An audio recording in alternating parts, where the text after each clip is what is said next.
Well, welcome back.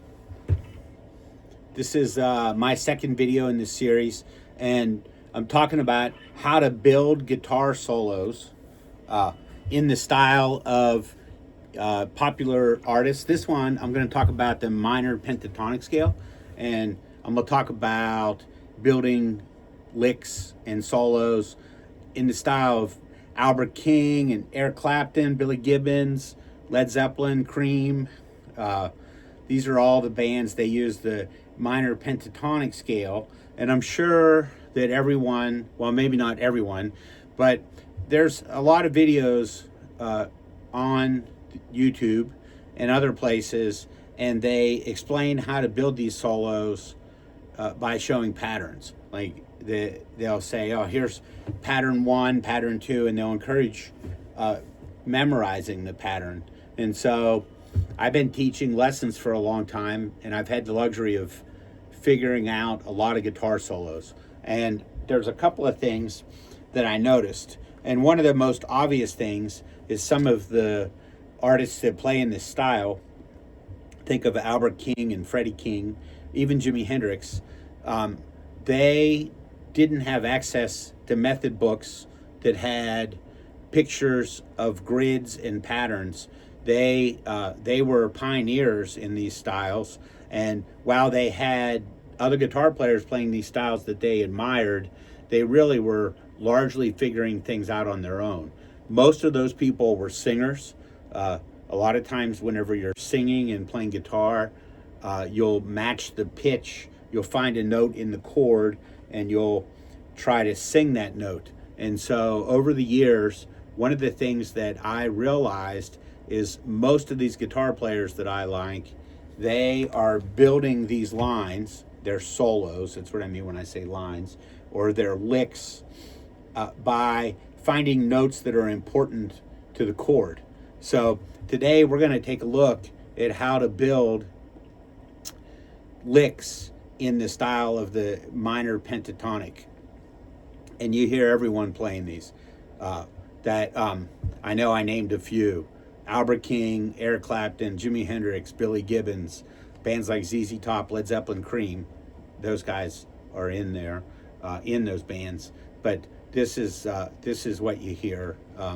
And so in order to be able to do this, I'm going to make the assumption that people have a few pieces of knowledge. If you don't, if you get really confused by some of the things that I'm talking about, that you should leave me some comments in my YouTube, and I will try to go back and cover some music theory. A lot of times the names of the interval distances, and that's how the notes between the gaps between the notes are measured. Those are the interval distances. So if I was to ask you, how far away do you live from here?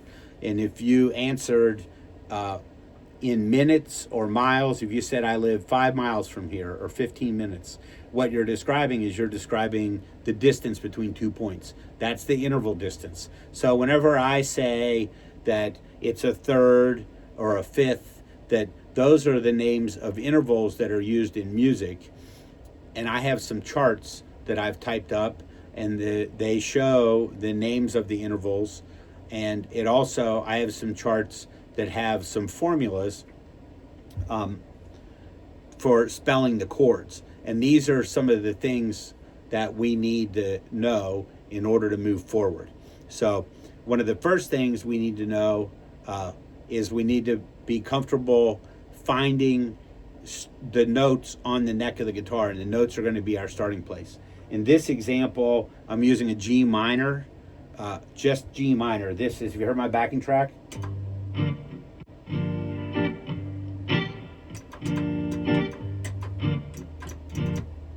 That's, I'm playing just the G minor chord at the 3rd fret.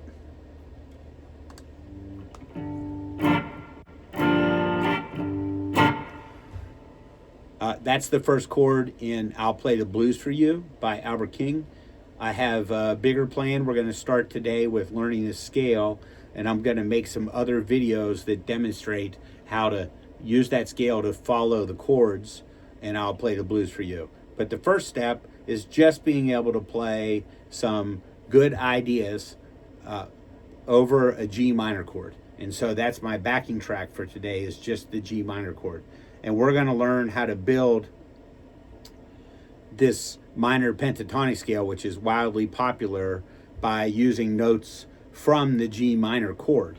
And so over here, I have the sheets that have my interval names and then the formulas for the chords. And so I've actually started a Patreon, and you can, I should put the link. I'll put a link in my YouTube description if I can figure out how to do that. If not, I'll put it in the comments.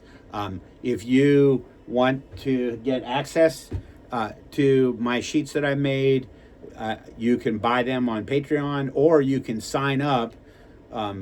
You can be the first follower, because I don't have any. I'm planning to keep creating content, lots and lots of content, and put it up on my Patreon. But right now there's only there's one video on playing country rock, southern rock leads using a major pentatonic scale. So one of my big concerns was trying to keep my videos short and make them look professional. And in my last video, I said I just had abandoned that idea. That was the barrier that was preventing me from making videos, was that I didn't have a high quality camera. And a lot of times that I felt like videos that students ask me to watch, or I watch, that they're really focused on master the guitar in 15 minutes, master the guitar in 20 minutes. And that's not, I'm still trying to master the guitar. I've been playing guitar my whole life. But one of the things I really am always excited about doing in lessons is helping people learn how to actually play guitar, to become a guitarist. And so that my videos, it's hard for me to make them really short, because I want to be comprehensive with some of the material. As I get more experienced at this, I notice that some videos, they have markers where you can click, and then they'll have descriptions as far as what's happening. So I'm going to try to learn how to put some of those in there. So we're going to play over a G minor chord. And so the first thing that we need to learn how to do is we need to figure out where G is. G is the root of a G minor chord.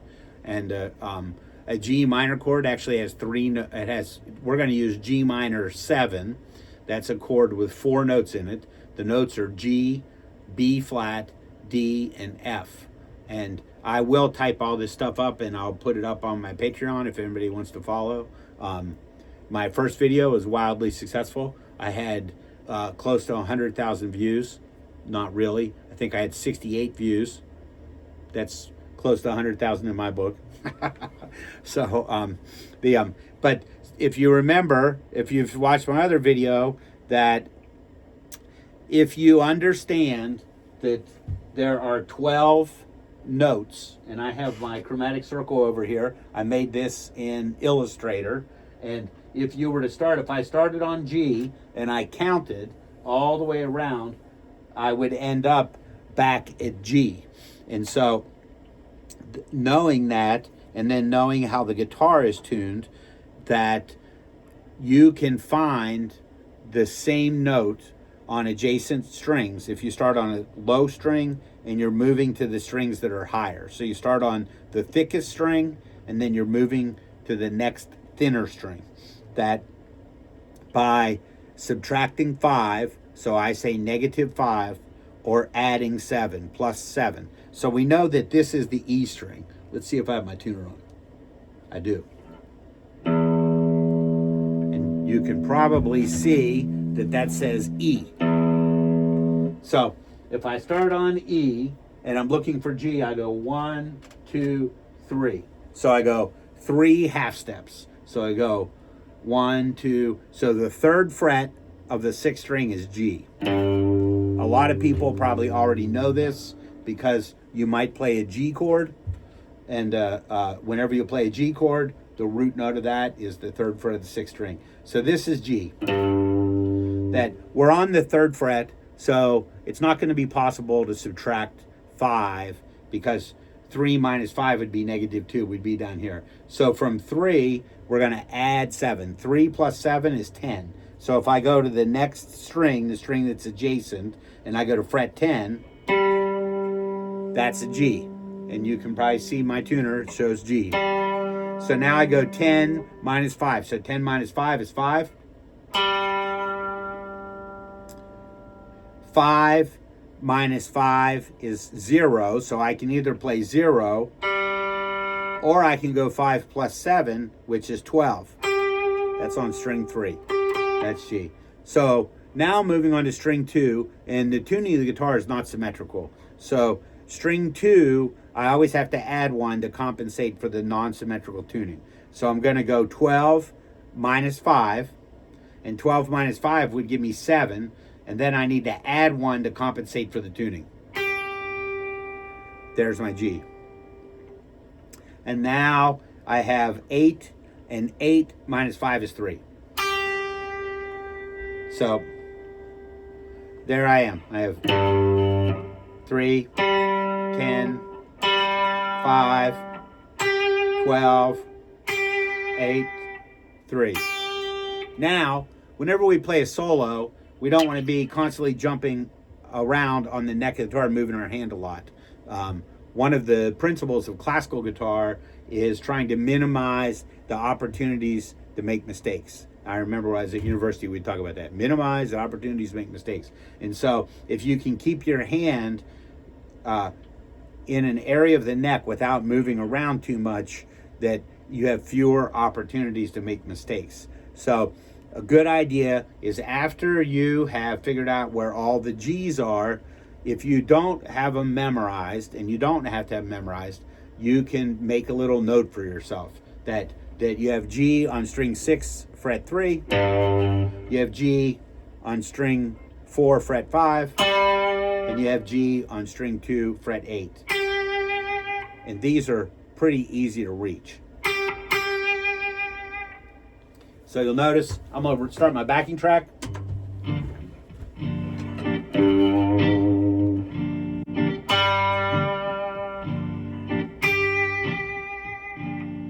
There's my 3 G notes, fits in perfectly with the backing track. So the next thing I'm going to do is I'm going to find the minor third. That's the interval distance of the next note in the chord. So I have my chart over here. It says a minor third is 3 half steps.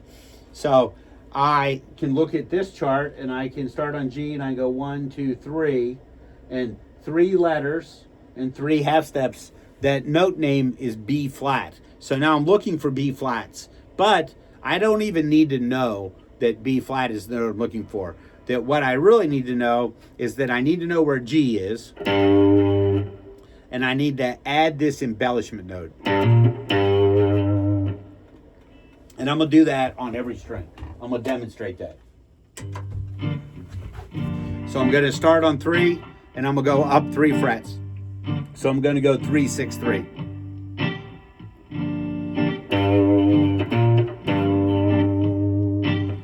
So next I'm going to go this fret 10. I'm going to go to string 4, fret 5.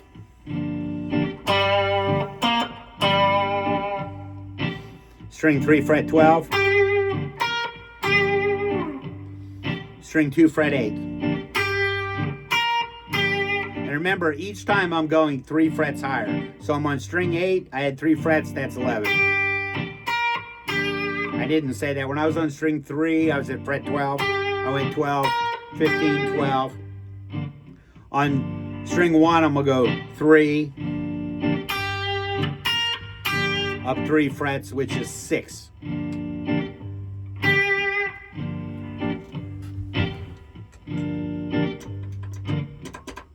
So before I go too much further, one of the things that I want to be able to do is I also want to be able to move the note, this note. The name of this note is B flat. And so what I did was I found G and then I went up 3 frets. So I'm at 6. So I want to try this. I want to go 6, and I want to find this same note on the next string.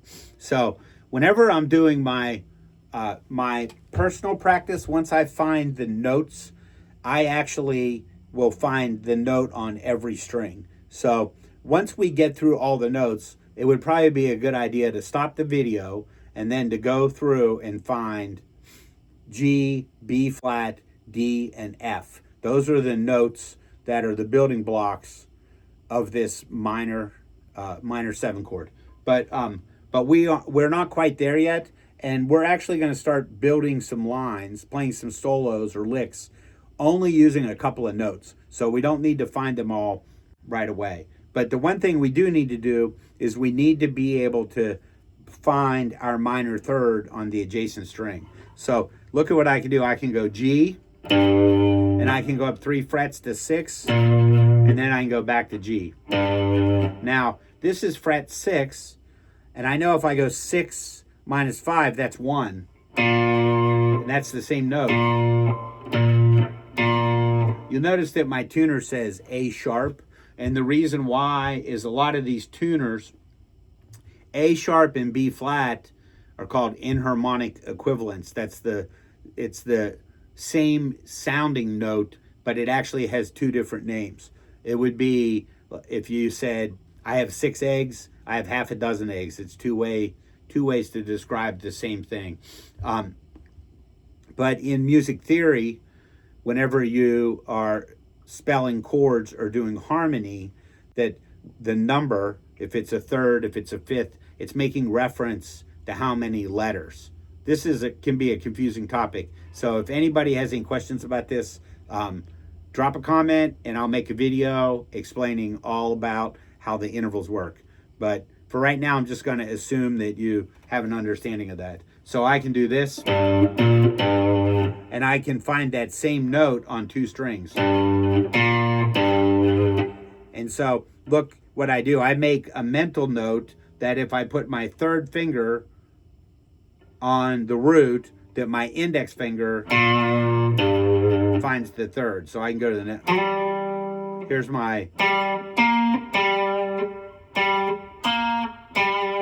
So I can do -5 plus 7 and find this. I can go 10, and then my next note is 13, and then I can go 13 minus 5. Sorry, 8.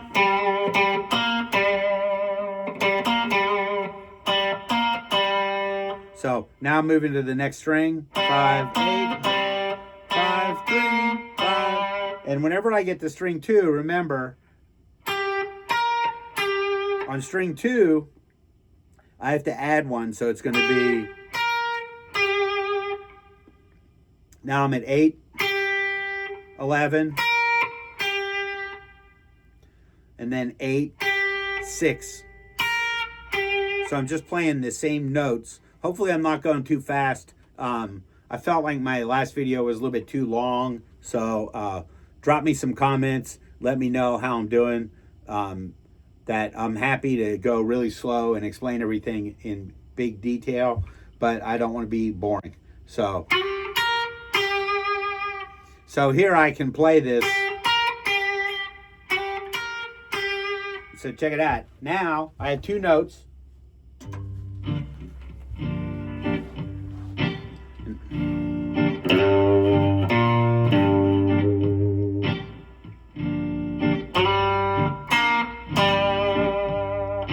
Play it on the same string.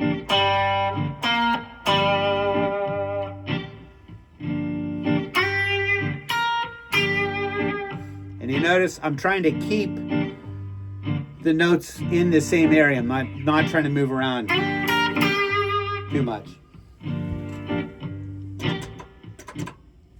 So now I have the root note of the chord, G. I found G on every string. I have the minor third of the chord, it's B flat. I found G and B flat on every string. So the next thing I'm going to do is I'm going to go to the minor 7th. And so the minor 7th, I have my chart over here, the minor 7th is 10 frets. 10 frets. So if I start on G and I count 1, 2, 3, 4, 5, 6, 7, 8, 9, 10. F is the note I'm looking for. So if I play G on fret 3 and I go 10 frets higher, that's going to be way down here on 13. And that's a really long way to go. So I'm going to try to move this to the next string. So I'm going to go 13. That's still pretty far. That's pretty far away. So if I go 8 and I go -5, that's going to get me to 3. So I'm going to be like.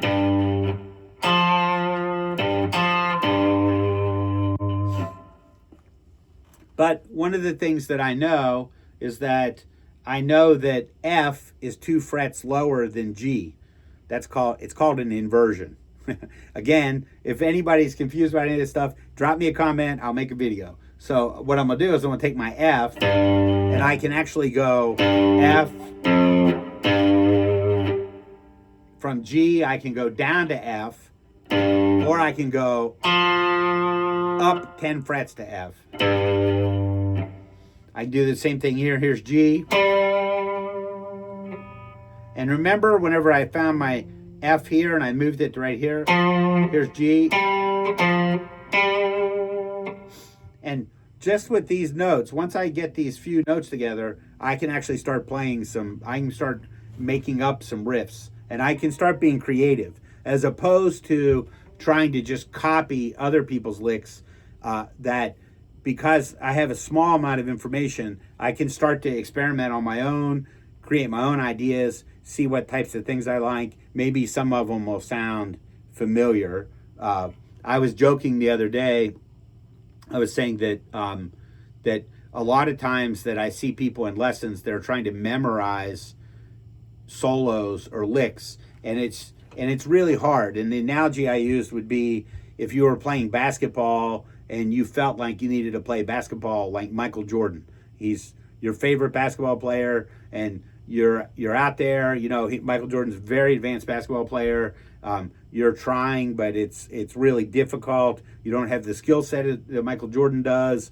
And so, in my analogy, what I was really saying is that, you don't have to play basketball like Michael Jordan to be able to play basketball or enjoy basketball. But realizing the skill set you have, embracing that, trying to put that into use, and then improve on it, that's where you're going to get your best results. So now we're going to go back to finishing our 7ths. So I was here, and I'm going to go down and back up. So I'm finding the 7th, the inversion of the 7th. So I'm going actually 2 frets lower than my target note. So here I have G, and the 7th of G, I can go up here to F, or I can go down to F. The down to F, that's the one I want. So what I want to do is I want to find my root note, and I can go up a minor 3rd, and then I can go down to the minor 7th, down 2 frets. So here's my G note, it's 5. I'm going to go up 3 frets to 8, back to 5, down 2. I'm going to go to the next string.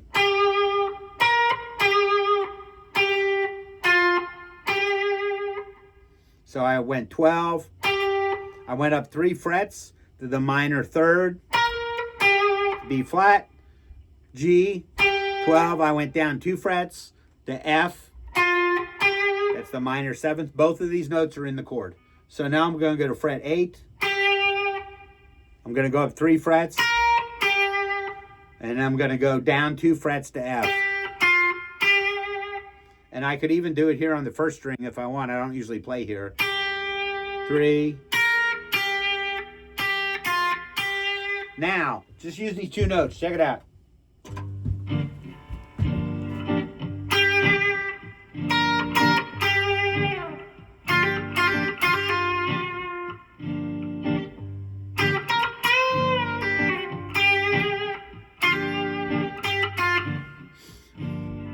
Now, one of the things I like to do is I like to move the third onto the adjacent string. So I'll have G, and I'll take my B flat, which is 3 frets above G, but I'll move it to the next string. So I'll have this. So here's my G, B flat. I'm going to go G and the B flat. So on the next string. And then I'm going to go G, F.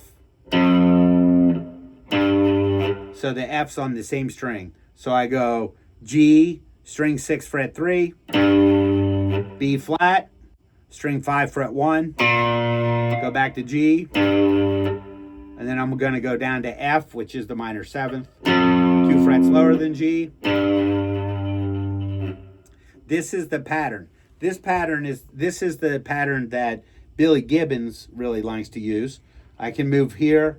I'm not going to do it on the, I could do it on the 5th string. I'd go fret 10. I would find my minor 3rd on fret 8 of string 4. Go back to G. And then I'm going to go 2 frets lower to F. I'm going to come here to the next string.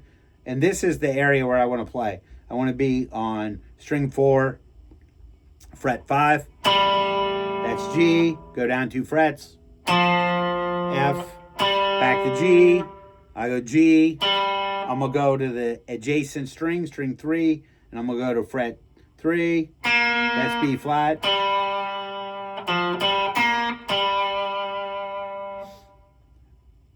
And I'm going to skip doing this on the 3rd string because I want to stay in the same area. When I do it on the 3rd string, it doesn't work out as well because of the tuning difference that I end up, the minor 3rd is 1 fret away. And then the minor 7th, which is F, is still 2 frets lower. But I'm going to move here to the fret 8. This is G. I'm going to go to the 1st string where B flat is. And I'm going to go back to the G. And then I'm going to go 2 frets lower to F. Check this out. This is where I'm going to solo.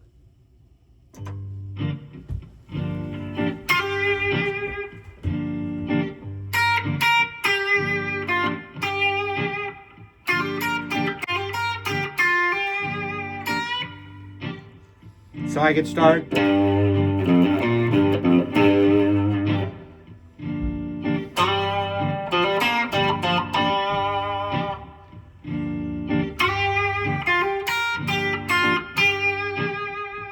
So I'm building my pattern. I have my root note. I go 2 frets lower on the same string to get my minor 7th. I come back to my root note. I go 2 frets lower on the adjacent string. So I go to string 5, fret 1. And I get back, and that's my...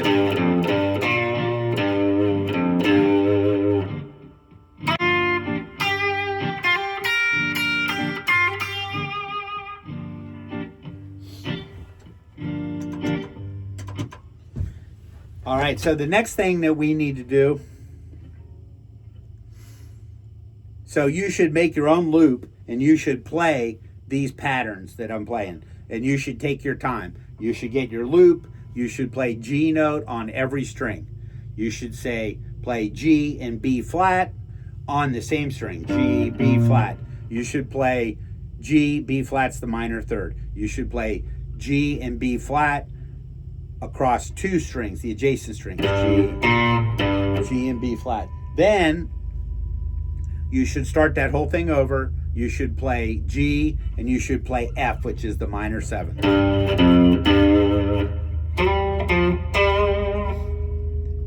Then with your loop going, you should find G, B flat, and F. So you go G, B flat, G, F. And you should...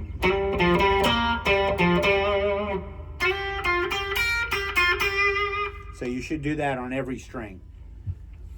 The next thing we're going to do is we're going to find, the 5th of the chord. So the fifth of the chord is 5 letters away from the root. That's how the intervals work. So if we start on G and we go G, A, B, C, D, D is the fifth, and it's 7 half steps. So I have my chart over here. I find perfect fifth. That's the proper name of the interval. It says 7 half steps. I actually already had that memorized. I'm gonna come over here to G. I'm gonna count 7 half steps. 1, 2, 3, 4, 5, 6, 7. So now I'm looking for D notes. So if you've done the last exercise playing the major pentatonics, you should be pretty good at playing D notes, because one of the things we did was we found a lot of we found D notes as our roots.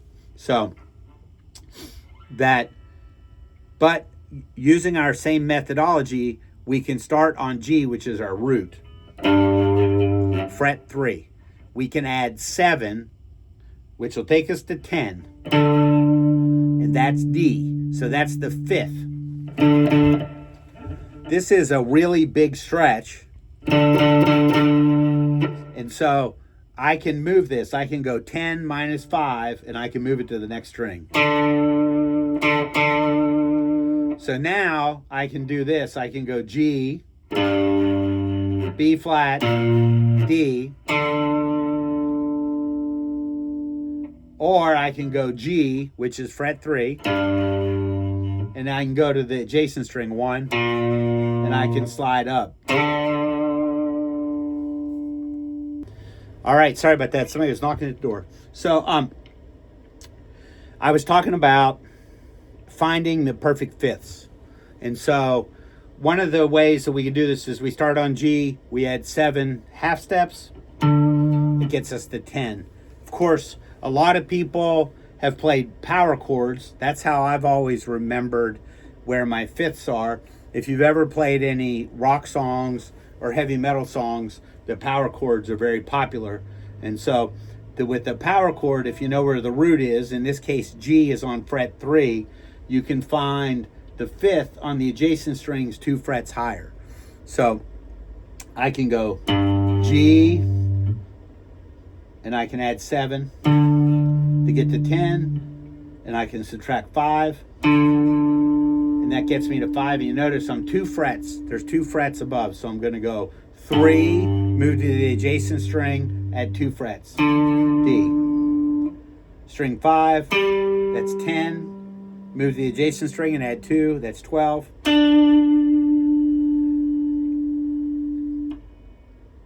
G, which is 5. Go to the adjacent string.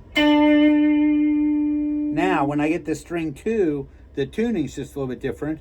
I'm going to go to 12, and I have to add 1. So when I first go 2 frets higher, it gets me to 14, but I'm going to add 1 more. That's my D note. And then the last one, this one. So now at this point, turn on your looper, play G on every string. Then play G and B flat on every string. I'll do it. I'll demonstrate it.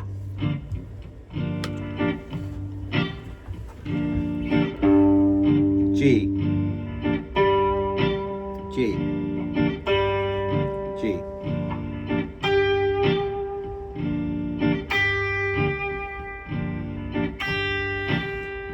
So what I did was I started with my note, and then I added 7, or I subtracted 5. So the next thing I'm going to do is I'm going to play the root in the minor third.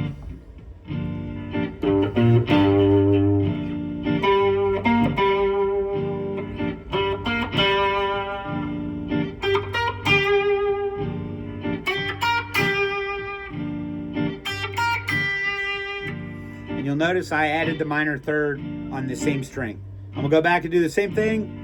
I'm going to do the minor third on the adjacent string.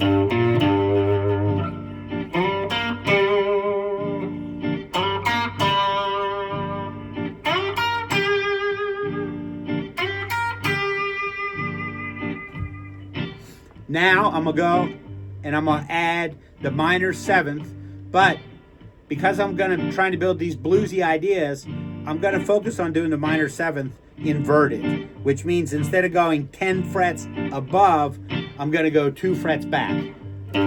I'll make a video about that. If you have questions about it, post a comment. I'll make a video. If not, I'm going to assume everybody understands it. So I'm going to do a 3, 2 frets lower, 1.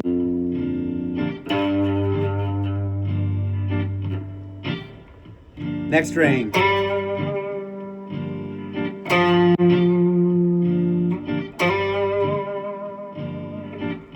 String 4, fret 5, 5, fret 3.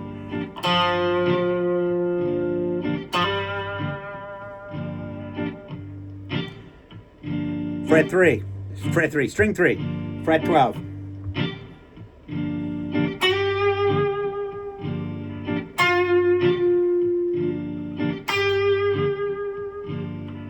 Eight on string 2.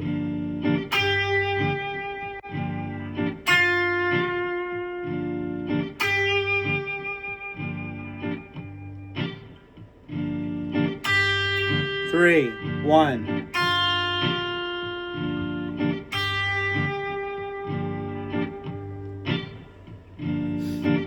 So since I'm playing these on the same string, there actually is an option. I'm not going to go through them all, but there is an option to play. You can move this note to a thicker string. So I could go like this.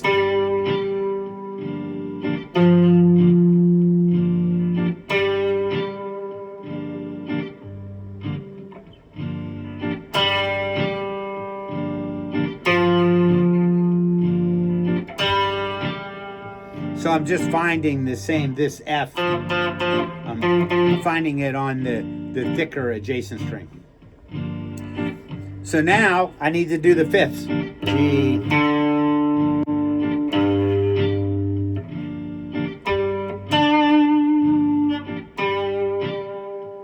So I'm finding the 5th by going to the adjacent string that's thinner, and I'm adding 2 frets.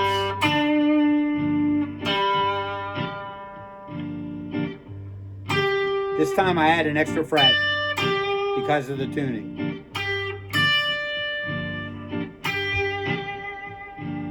So now I have all my notes. So I can start here, I can go G, down 2 frets to get to the minor 7th, go back to G. I always tell people that whenever you're trying to improvise, to build improvised lines or melodies, that I always think about this idea that if we were at a party and we were going to leave and go get some pizza, the people at the party are really excited when we get back with the pizza. So if I'm here at the party, I leave to get the pizza, and then I come back, I want to put a little bit of accent on that, the 3rd note. G.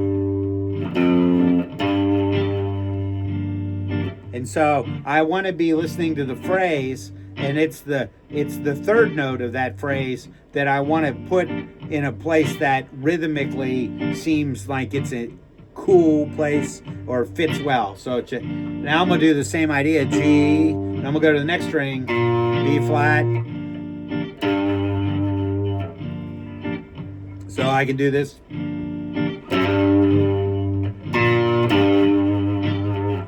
And I can go down to the F to get the minor 7th. So I have root, minor 3rd, root, minor 7th.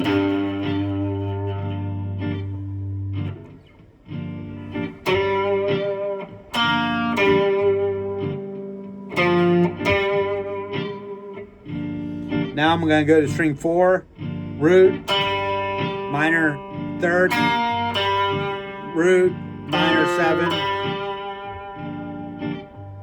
And then I'm going to skip string 3 and I'm going to go to string 2. And I'm going to show you why.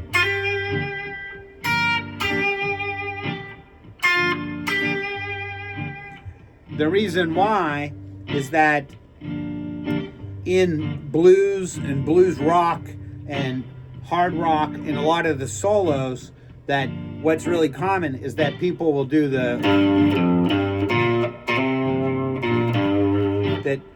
they'll start on the G, and and then I'll go to the next G. And so this is the last part of the puzzle right here. We're going to figure out how to add in the fifth. So I'm going to go G, minor 7, down to back to the G, onto the next string, the minor 3rd. I'm going to come to the 5th.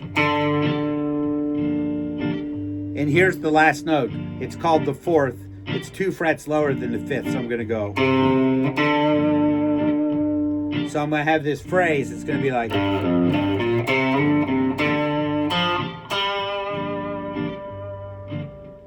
And we'll hear a lot of things like this. It'll be like.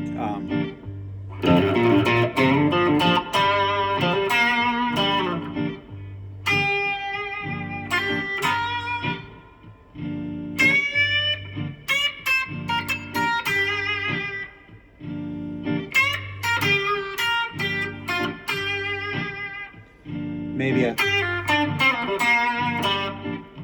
Albert King type lick.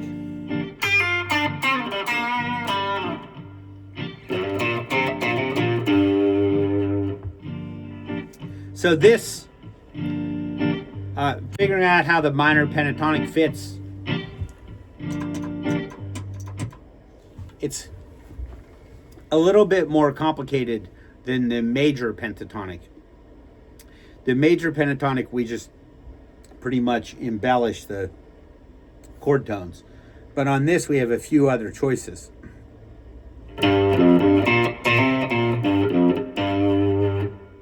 So we want to do our root. And you notice what I did? I did my root, my 5th, and then I added in. This is the first time I'm doing this. I'm adding in it's called the 4th, and that's the name of the interval. The 4th, if we're in C, if we're in G, the 4th is C. But what I really think about is I think that the 4th is 2 frets lower than the 5th. I'm not really thinking of the name because the 4th is an embellishment note. So I have the root, I'll go to the 3rd, and now I'm headed to the 5th, so I'm just going to put my finger 2 frets higher than the minor 3rd, and I'm going to slide into the 5th.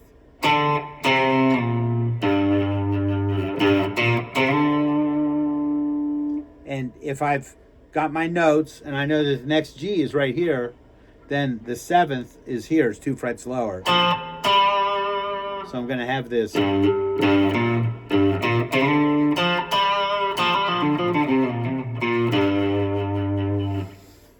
And this is it's a little bit confusing. This is why a lot of times I've seen a lot of videos where people just talk about memorizing the pattern. But what I really want you to work on is I want you to think about the notes that are in the chord. In this case, when I'm playing the G minor, it's G, B flat, D, F. That's the notes in the chord that I'm playing, and we're using those notes. So we'll have this. We'll take the 5th and go 2 frets lower to the 4th, or we'll find the 3rd and go 2 frets higher to the 4th. So I can go.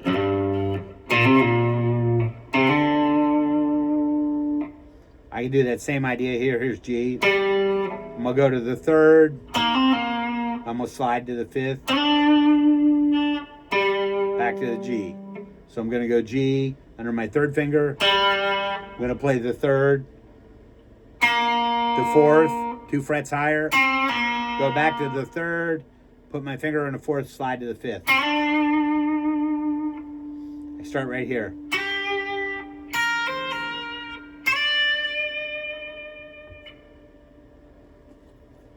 So this is a lot. I was going to talk a little bit about, this is a pentatonic scale. It's got 5 notes.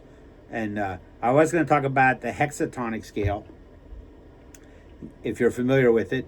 But I think that I'm going to keep this video long, and I'm going to make another video that talks about the hexatonic scale, if everyone's comfortable with playing the minor pentatonic.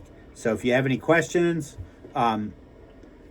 drop the comments. I'll try to answer them. I'll try to make some videos to clarify some things. check out my Patreon, like and subscribe. Help me get to 100,000 followers. That's a joke. So, all right, thank you.